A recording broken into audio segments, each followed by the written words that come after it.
Siamai, yr athro Eleri Rosie ydw i a rwy'n gyfarwyddo'r recrwtio olraddedig yn Ysgol Busnes Caerdydd. Rwy'n falch iawn o'ch cyflwyno un rhaglen meistr mewn Rheoli Busnes.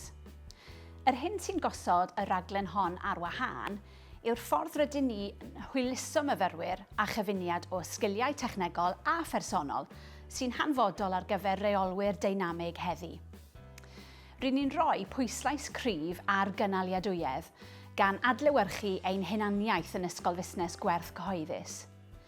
Er bod elw yn elfen allweddol o fusnes, rydyn ni'n mynd y tu hwnt i hynny gan drin a thrafod pwrpas ac effaith ehangach sefydliadau mewn cymdeithas. Mae'r cwricwlwm yn cynnig sylfaen gref mewn meysydd allweddol fel cyfrifyddu, cyllid, marchnata ac ymddygiad sefydliadol. Rydyn ni hefyd yn ymdrin â phynciau blaengar fel data mawr, dadansoddeg a heriau busnes cyfoes i baratoi myfyrwyr ar gyfer cymlethdodau'r byd busnes modern. Bydd myfyrwyr yn cwblhau her ymgynghori ar ddiwedd y rhaglen, sy'n gyfle i gymhwyso'r sgiliau maen nhw wedi dysgu trwy gydol y flwyddyn i broblemau yn y byd go iawn.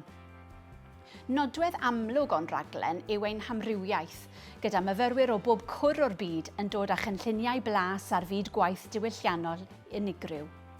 Mae hyn yn creu amgylchedd dysgu deinamig ac yn eich paratoi i lwyddo yn economi byd-eang heddi. Yn olaf, ond yr un mor bwysig, y ddinas. Mae Caerdydd yn ddinas wych sydd â cyfoeth o hanes. Mae'n ddinas diogel, bywiog, gyda phobl o 4 ban byd yma, sy'n cynnig lleoliad perffaith ar gyfer eich astudiaethau a thwf personol. Diolch yn fawr iawn am wrando, gan obeithio y byddwn ni'n eich gweld yng Nghaerdydd yn fuan.